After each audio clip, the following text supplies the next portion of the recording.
مازن كده غلط، لازم تقول للراجل الأول. شايفة؟ مفيش حاجة حصلت.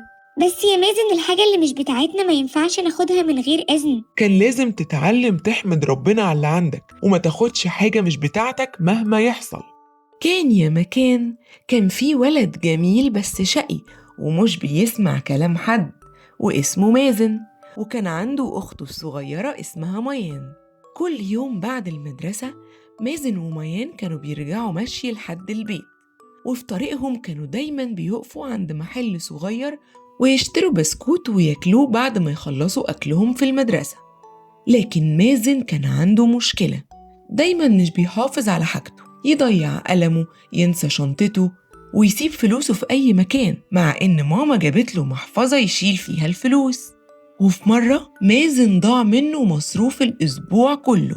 لما بابا عرف قال له بهدوء: يا مازن، أنا مش هديك فلوس غير الأسبوع الجاي، دي غلطتك ولازم تتحمل النتيجة عشان تتعلم تحافظ على فلوسك. مازن زعل قوي، مش عشان الفلوس بس، كان زعلان عشان مش هيعرف يجيب البسكوت اللي بيحبه زي كل يوم. وهو راجع من المدرسة مع ميان قال لها: مش هتجيبي بسكوت يا ميان؟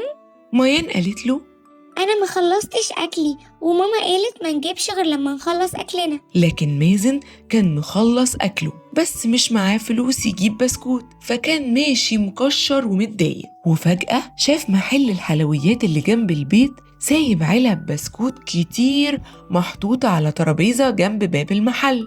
مازن وقف وبص للبسكوت، ومن غير ما يفكر مد إيده وخد واحدة. ميان اتفاجئت وقالت له بسرعة: مازن كده غلط، لازم تقول للراجل الأول. لكن مازن هز كتفه وقال لها: مش هتفرق يا ميان، دي واحدة بس وهو عنده كتير، وبعدين بصي هو سايبها في الشارع. ميان قالت له: بس يا مازن الحاجة اللي مش بتاعتنا ما ينفعش ناخدها من غير إذن. مازن رد وهو بياكل: أنا أخدت بسكوتة واحدة وبعدين أنا جعان وبابا مش راضي يديني فلوس.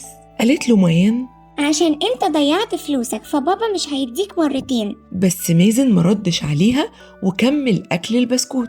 تاني يوم عدوا من نفس المكان ومازن خد بسكوتة تاني وقال لميان: شايفة؟ مفيش حاجة حصلت.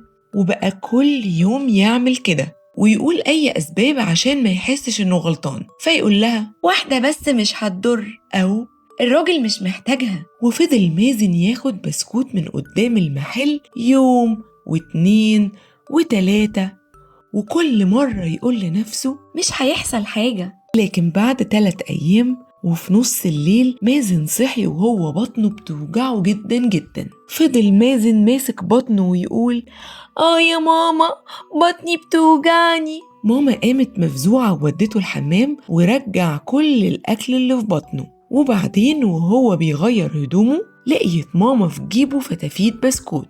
سألته ماما: مازن انت جبت البسكوت ده منين؟ مازن سكت وبص في الأرض واتكسف يرد عليها، لكن ميان قربت من ماما وقالت: يا ماما مازن كان بياخد البسكوت من المحل اللي جنبنا من غير ما يقول للراجل، وانا حاولت كذا مرة اقوله ان كده غلط وما ينفعش. ماما زعلت قوي وسابت مازن ومشيت. لكن تاني يوم خدت مازن وميان وراحوا المحل.